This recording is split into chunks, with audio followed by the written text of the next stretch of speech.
Salam sejahtera, saya Toniana Limbi, Kametrik C19E0816. Saya akan membentangkan bahagian pengenalan.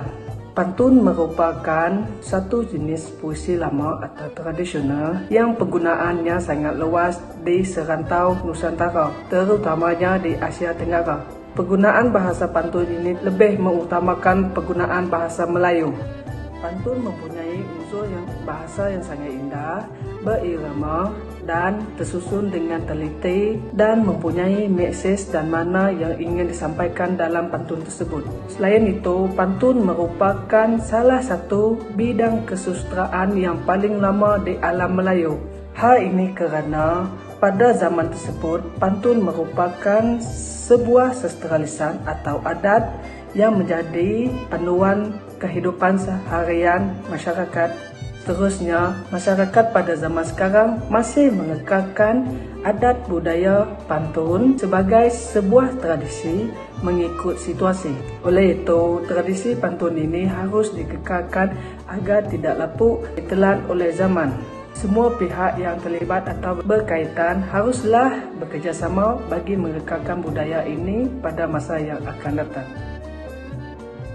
Assalamualaikum dan salam sejahtera. Nama saya Nurjadi Binti Halim, nombor kad matrik C19E0504. Saya akan membentangkan bahagian objektif. Terdapat dua objektif dalam kajian kami, iaitu yang pertama, menganalisis maksud setiap pantun yang bertemakan industri. Yang kedua, mengkaji kegunaan dan fungsi tumbuhan dalam industri. Assalamualaikum, saya Dimashfika binti Abdul Latif, nombor matrik C19E0133, akan meneruskan perbincangan pantun kedua iaitu buluh. Berangan besar di dalam padi, rumpun buluh dibuat pagar. Janganlah syak di dalam hati, maklum pantun saya belajar. Pada rangkap kedua, baris pertama iaitu berangan besar di dalam padi bermaksud sejenis buah berangan yang berada di dalam rumpun padi. Selain itu, baris kedua iaitu rumpun buluh dibuat pagar yang bermaksud menyatakan bahawa buluh boleh dijadikan sebagai pagar bagi memberi perlindungan daripada bahaya-bahaya yang dikhawatiri muncul daripada luar pagar seperti binatang buas. Di samping itu, baris ketiga iaitu janganlah syak di dalam hati yang bermaksud janganlah merasa perasaan curiga di dalam hati tentang sesuatu perkara jika tidak tahu perkara yang sebenar berlaku. Akhir sekali, baris keempat iaitu maklum pantun saya belajar yang bermaksud memaklumkan bahawa diri baru menimba ilmu mempelajari pantun. Buluh merupakan bahan mentah yang serba boleh dan kegunaannya telah lama diiktiraf oleh masyarakat luar bandar. Sehingga kini di Malaysia terdapat 59 spesies dan daripada jumlah tersebut hanya 14 spesies yang digunakan secara komersial dalam industri peralatan. Buluh juga boleh dipasarkan dalam industri pembuatan perabot yang boleh dijadikan sebagai meja, dan industri masa kini ialah dijadikan sebagai bahan utama untuk membuat lemang. Buluh adalah bahan yang terpenting dalam proses membuat lemang, terutamanya pada musim perayaan. Terima kasih. Nama saya Darshun Dewi, anak perempuan Tiaga Raja, nombor matrik C19E0083. Hari ini saya nak menerangkan tentang pantun 10. Pada baris yang pertama, engkau ya bermaksud seorang itu mengaku menanda ia faham terhadap sesuatu perkara. Baris ketiga menyatakan atau daun rembia. Baris ini membawa maksud pada zaman dahulu setiap rumah mempunyai atap berbina menggunakan daun rembia. Dua sekali baris keempat mengatakan dinding anak kayu. Ia bermaksud masyarakat membina dinding rumah dengan anak kayu. Seterusnya saya nak menerangkan tentang kepentingan daun rembia. Daun rembia ialah dikenali sebagai sagu. Sagu adalah sejenis pokok palma. Daun rembia biasanya terdapat di Asia Tenggara. Daun rembia sangat penting dalam industri binahan zaman dulu. Daun rembia digunakan untuk membina atap rumah.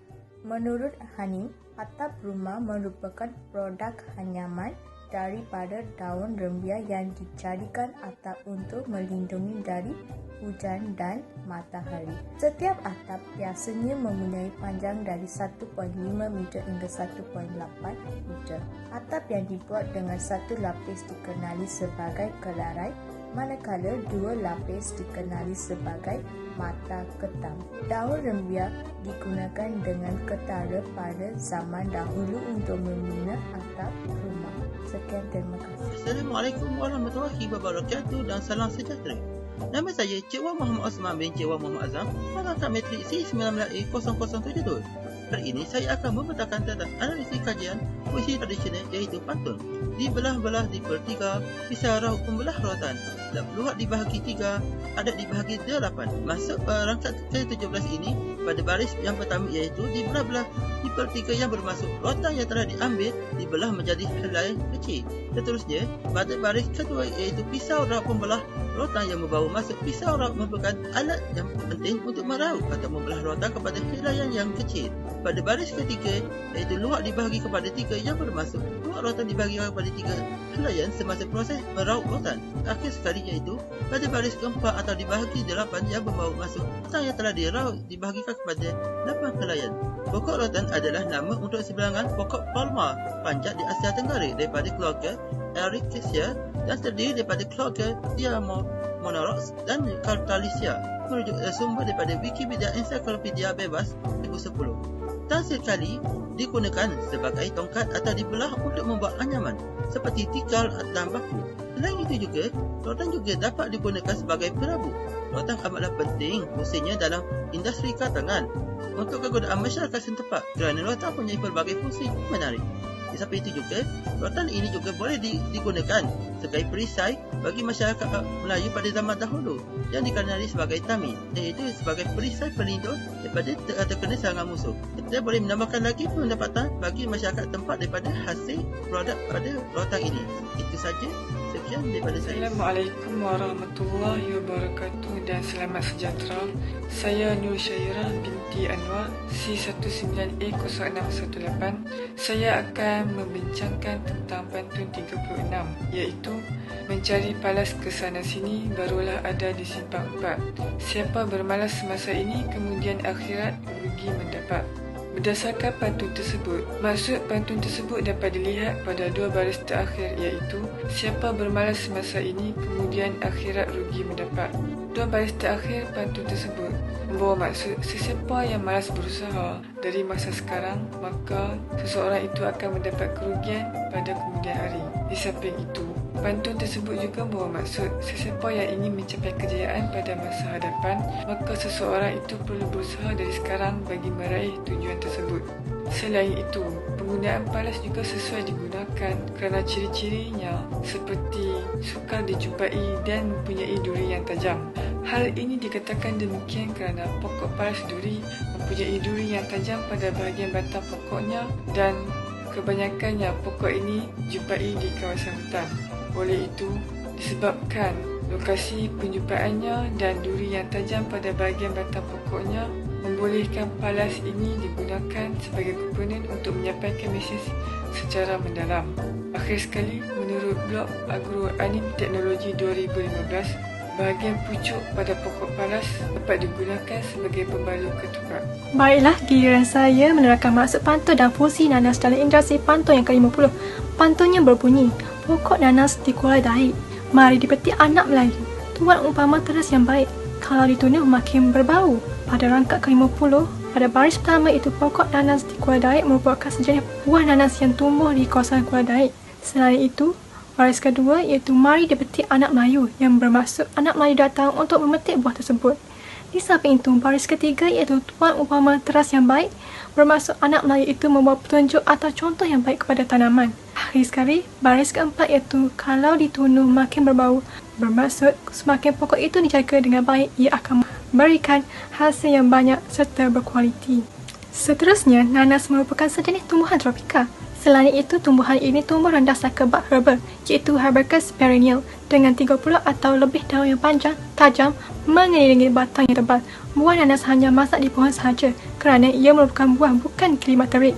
Menurut Winastia B. 2011, nanas mengandungi khasiat vitamin A, B1 dan bromelain. Ia juga mengandungi asid sitrik yang berkesan untuk menghilangkan lemak dan menguruskan badan. Buah nanas ini boleh dipasarkan dalam industri pembuatan minuman yang lazat.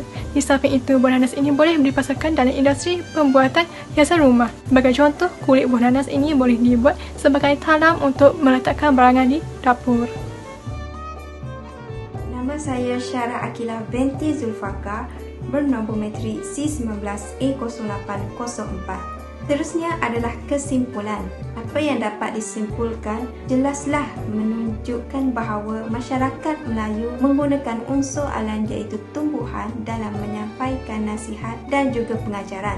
Hal ini demikian kerana kehidupan masyarakat Melayu dengan alam adalah sangat dekat dan saling berhubung. Setiap pembayan atau kiasan yang digunakan telah memperlihatkan kebijaksanaan, kesopanan dan kesantunan masyarakat Melayu dalam memberi panduan atau tunjuk ajar kepada masyarakat melalui penggunaan simbol tumbuhan. Akhir sekali, penggunaan simbol tumbuhan ini juga berkait dengan kegiatan masyarakat. Setiap tumbuhan ini memainkan peranan yang penting dalam pelbagai industri dalam menghasilkan kepelbagaian produk atau keperluan kepada masyarakat. Ini menunjukkan bahawa tumbuhan bukan sahaja berfungsi dalam menyampaikan makna pantun, namun berfungsi juga dalam dunia perindustrian. Oleh itu, sekian sahaja daripada kumpulan kami. Sekian, terima kasih.